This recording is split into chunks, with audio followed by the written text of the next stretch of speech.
In 1971, a group of community members came together to draw attention to the struggling health of the Chesapeake Bay watershed and to mobilize towards a solution. In the nearly 55 years since, the Alliance for the Chesapeake Bay has expanded to over 60+ staff members and has 4 strategically placed offices across the 64,000 square mile watershed. Today, our organization continues to bring together communities, companies, and conservation partners to join in our efforts to improve the health of our rivers and streams, helping create resilient landscapes across the Chesapeake Bay. Each day, our dedicated staff wake up focused on delivering on-the-ground solutions to meet the urgent needs of this precious and vital resource head-on.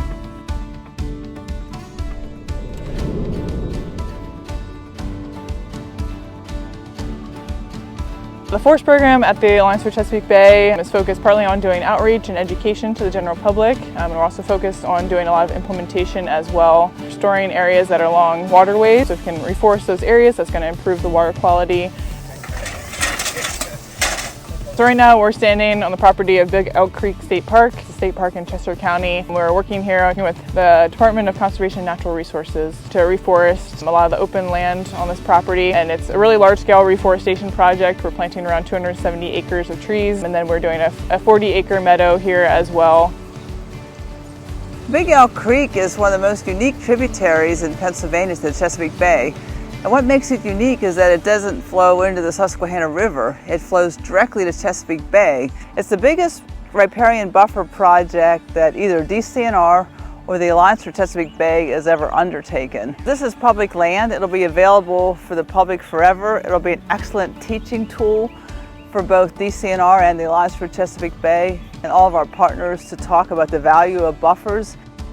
The benefits of having healthy environments go beyond just recreating. It's beneficial for the water, for the air quality, for human health. All of these trees also increase the biodiversity of the area. So they're not just beneficial for being here because they're native trees, but they're providing habitat and food for the wildlife that's here as well. Following the planting, we'll continue to maintain the area for around 3 years, regular mowing and herbicide application where needed, controlling invasive species. But kind of long term, we'll keep checking on the planting over the next 5-10 years as the trees mature. So it's kind of a long-term partnership between the Alliance and DCNR in order to get this area reforested.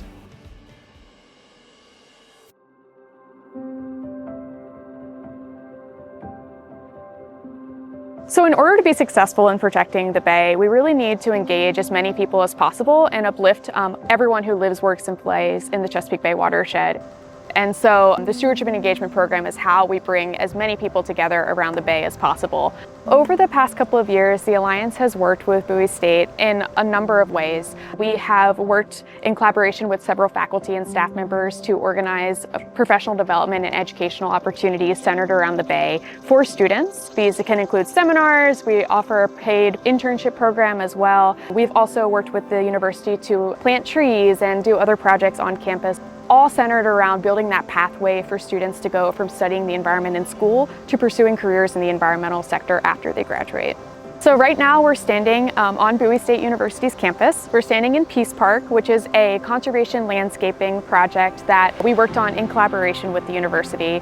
And the Peace Park is really intended to be a place to bring together the campus community, both to honor the lives of bulldogs who have lost their lives while studying at campus, but also just to reconnect with nature and with one another.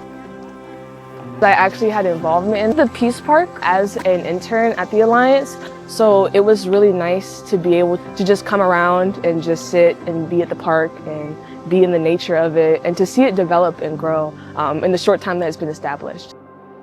One of the most important things I've learned throughout this internship is that these kinds of projects don't work out unless we have community involvement and community support. So I think that's really crucial to making sure that our environment can continue to flourish and develop and grow and improve.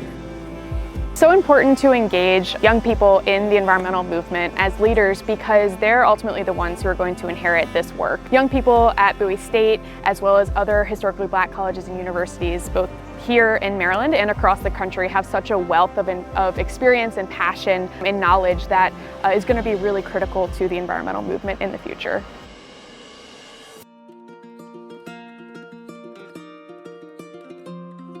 Over 8 years ago, we began our journey integrating conservation into the dairy supply chain. Today, we've been very successful in replicating that model in poultry.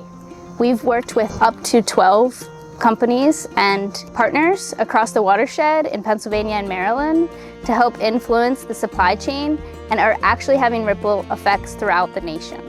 By working with companies like Purdue, we're able to access their entire network of farmers. That way, we're able to make their supply chain as sustainable as possible and direct money and resources to exactly where they're needed. This way, too, we're also influencing the industry, and other corporations are looking at us to replicate that model within their own supply chains. We are located here in Peach Bottom, Pennsylvania. I've farmed here for 35 years, and in 2015 we started raising chickens for Purdue. It means a lot to me. We believe good stewardship of the ground for the future generations. We did a lot of spouting on the barns here. We built a litter shed and planted quite a few trees here, and really helps with the runoff, air filtration, to keep the streams here on the property clean.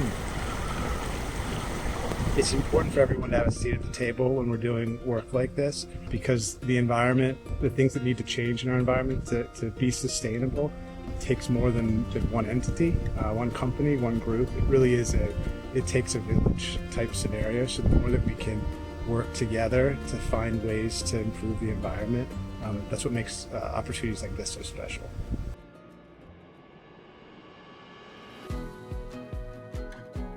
Green infrastructure practices are designed to intercept, slow down, and infiltrate water into the ground to reduce erosion and pollution that enters our local waterways. When we convert our forests, fields, farms to housing, businesses, schools, roadways to support population growth, it really creates a lot of impervious surface. Impervious surface causes a lot of issues, including habitat loss, urban heat island effect, and stormwater issues. The Alliance is working with residential landowners in specific neighborhoods in Fort Washington, Maryland, to help address those water issues in the community. In this project, we're helping install a myriad of different green infrastructure practices, including rain gardens, rain barrels, conservation landscaping, vegetated swale, as well as some urban tree canopy installations.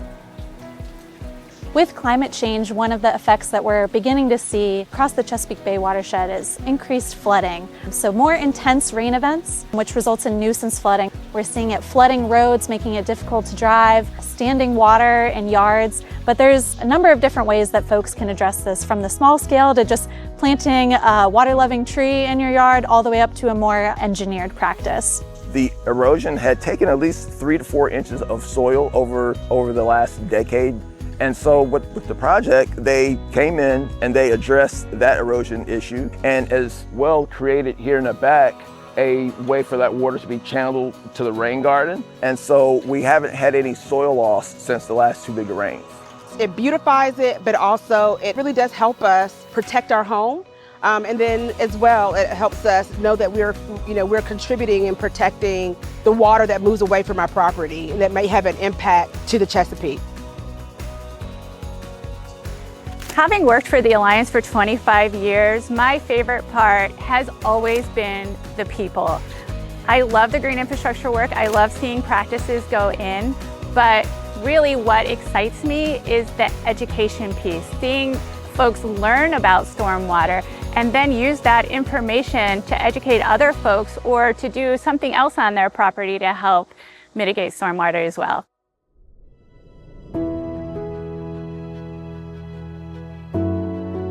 While the Alliance continues to make incredible strides to overcome the challenges in our watershed, there is still so much work left to do. With your support, we at the Alliance can continue our impactful mission of protecting wildlife, expanding green space, and engaging communities throughout the watershed. Thank you to our staff, board, partners, volunteers, and sponsors for joining us in our mission. I can't wait to see what we can continue to accomplish ahead in the years to come. For our forests, for our streams, for our future.